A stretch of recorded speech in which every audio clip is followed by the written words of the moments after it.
So let's dive right into it then. The Big Gay Brunch right around the corner. You've had 7 successful Big Gay Brunches under the GCW banner.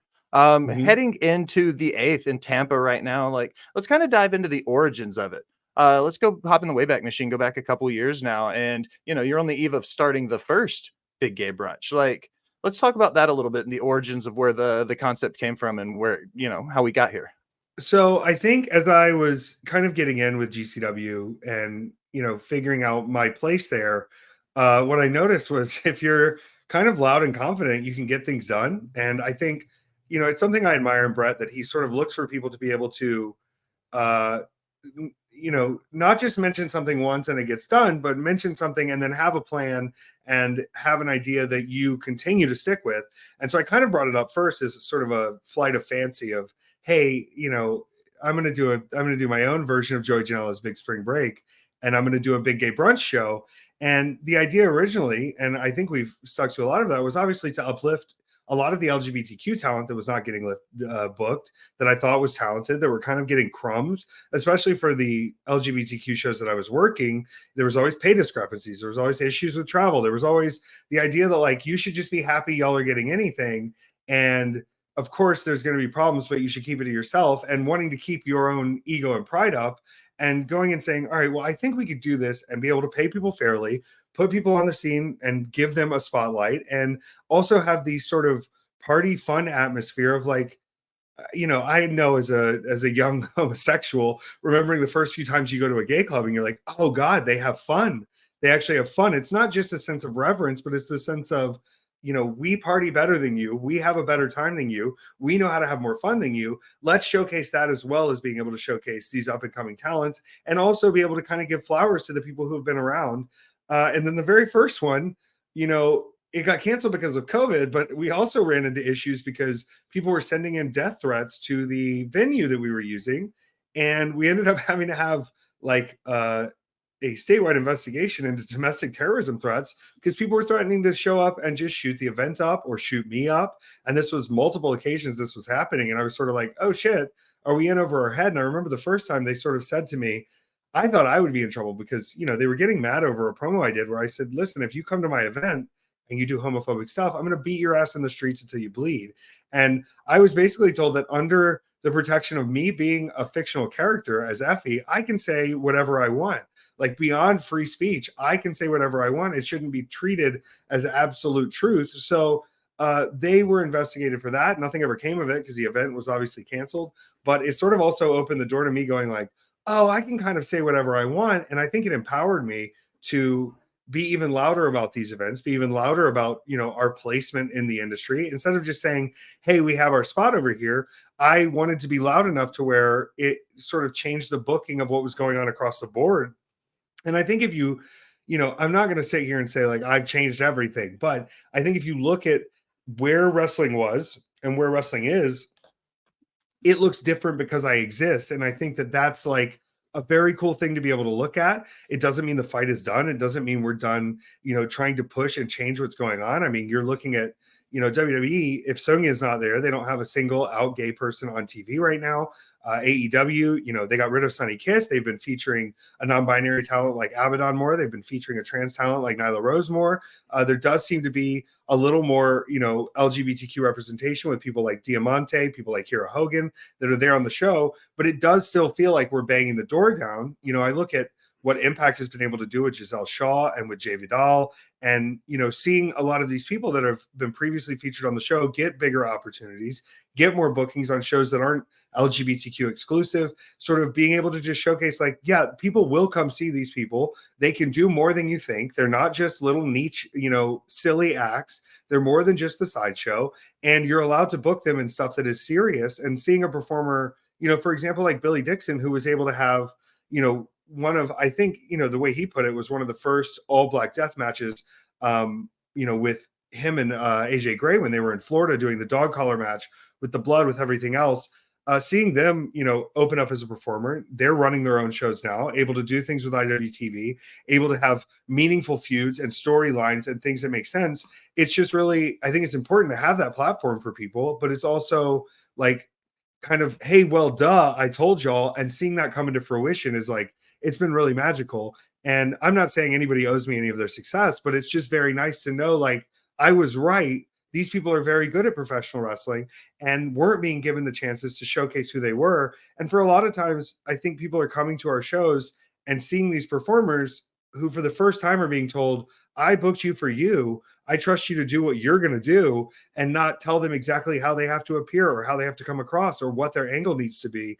I'm kind of giving them free reign, and it's sink or swim in a lot of ways. But, most of these people know how to swim, and they've swam through bigger issues in their life, being a person who is out in LGBTQ and in the way that they are, than just being able to perform on a stage. So I think when you give people, the ability to show what they have actually going on, it gives them a better, full scope, rather than, hey, we know you're a gay person, we want to feature a gay person, that's great, come in. Now they're seeing that there's so many facets and so many different LGBTQ performers.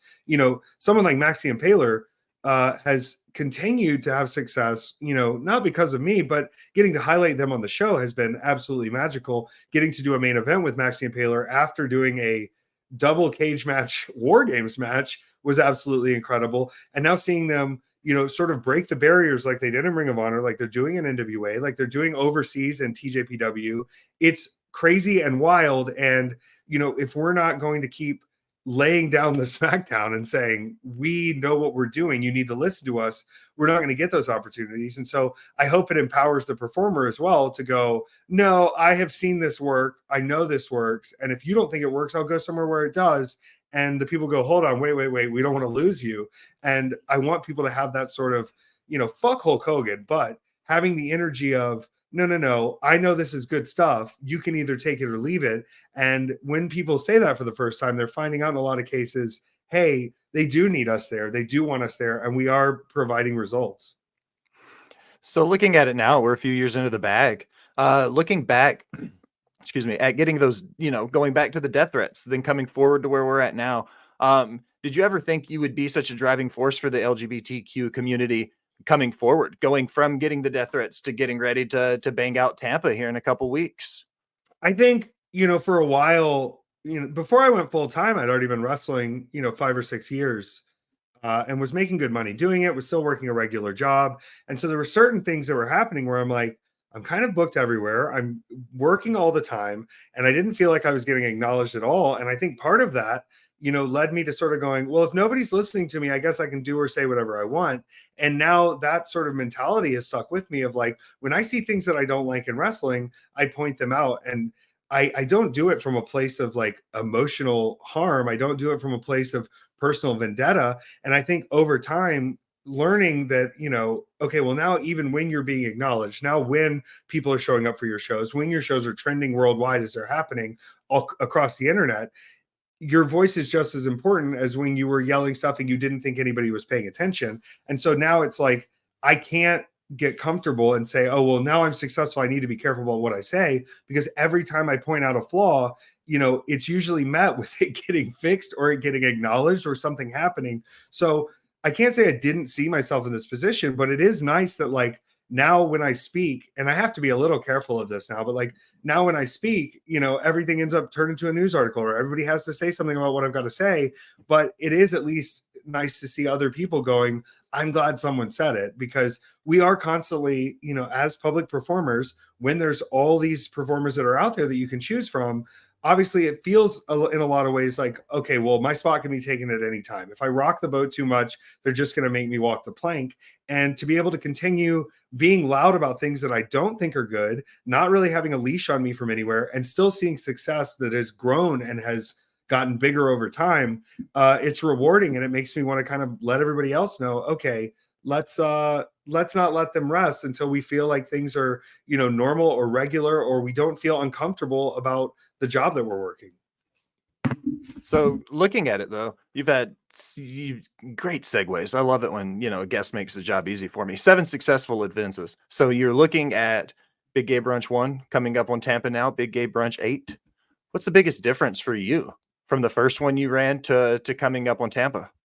I think I've had to, this is a tough question, because I think one of the things I haven't been able to change is I am the most worried person about the event, right? Like I am the one that wants to make sure everything goes correctly. I'm the one who wants to make sure I book the best card for the people coming. I'm the one who wants to make sure no one feels left out. I'm the one who wants to make sure we have all of the representation possible. And I think like part of that has been what's like rotted my brain out a little bit, because like I'm holding myself to such a high standard on these events, and I'm holding myself to such a standard of making sure not only are we bringing in, you know, big names to draw tickets, not only are we bringing in the big names that have already been there before or stars that we have used in the past, but also leaving the room to highlight new talents that are on the come up, not closing the door to things just because, okay, well, this worked for us these few times, let's just keep doing the same thing, but then still giving the room for people to return. Like, to me, it's only gotten more stressful. It's only gotten harder.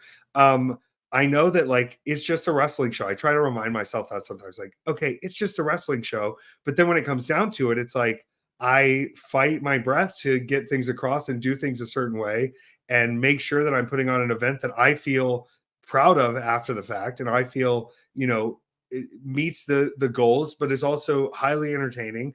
And, you know, the first few times I was like, please don't make me a focus of the event. Obviously, it's Effie's Big Gay Brunch. It's this. The first one we did, I tried to just be like mid card in a goofy 7-minute segment. And obviously, people are still tweeting pictures of me from that match, which they don't even know what actually happened because I got sprayed in the face with a sex toy. I was blinded for the rest of the match because the person in the match could not take bumps at that time after they were given permission from the office to do the match. Things change on the fly. And then I figured out it's very dumb if I'm not main eventing these shows. There's an expectation that at Effie's Big Gay Brunch, Effie will have a big match. And I think that's made it even worse because now, in the midst of running this entire show, being the first person in the building, being the person who is handling everything and giving out instructions to everyone, and then having to put on a main event match, usually of a high caliber, it has been entirely overwhelming at times. And luckily, you know, I've been able to lean on Alley Catch a little bit, where like we were in the UK, we did a UK Big Gay Brunch with TNT Extreme Wrestling. And I sort of said, listen, Alley, I've got to be the mayor today. And she knows, she says, you're the mayor all the time. You got to be the mayor. You got to go talk to everybody and be the mayor. I said, you know, I'm going to be doing all this stuff. I wanted to do commentary on a Rumble match that featured a lot of new stars because I was familiar with them. I wanted to get them over.